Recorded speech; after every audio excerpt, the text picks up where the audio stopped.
ما زال الجيش العربي السوري يواصل مهمته النبيلة في العديد من المناطق بعد أن استوطن فيها إرهابيو القاعدة والجماعات المسلحة، ويعيد الأمن والأمان لسكان تلك المناطق، مضحيا بالغالي والنفيس في سبيل وطنه سوريا.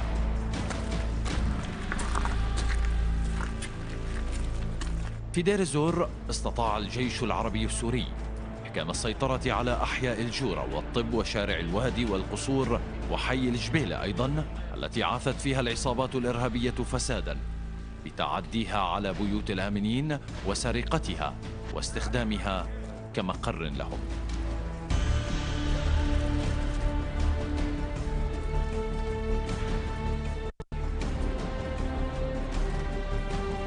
قواتنا المسلحة وبشجاعة أبنائها استطاعت تكبيد الإرهابيين خسائر فادحة في الأرواح والمعدات العسكرية التي صدرت لهم من قبل أسيادهم في الخارج، كما استطاعت أيضا تحرير عدد من المواطنين الأبرياء ممن كانت تحتجزهم العصابات الإرهابية المسلحة وتستخدمهم كدروع بشرية بطريقة خسيسة وقذرة.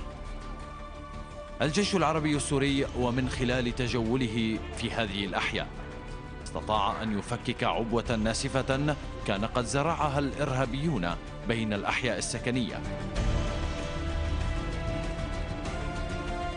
كما عثر على سراديب وفجوات بين البيوت كان قد حفرها الإرهابيون لينتقلوا من خلالها من مكان لآخر، منتهكين في ذلك حرمة بيوت المواطنين، ناهيك عن ضبط كميات كبيرة من الأسلحة في البيوت التي هجر الإرهابيون أهلها ليجعلوا منها مستودعات لأسلحتهم ومنطلقا لإرهابهم.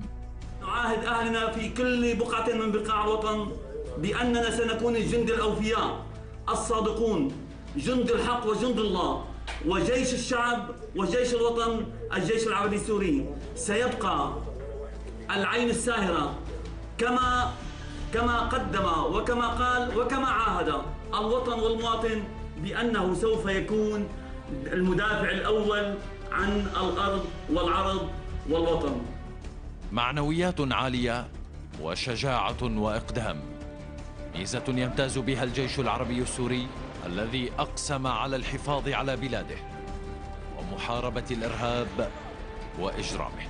بالروح لدم نفديك سوريا، بالروح لدم نفديك سوريا.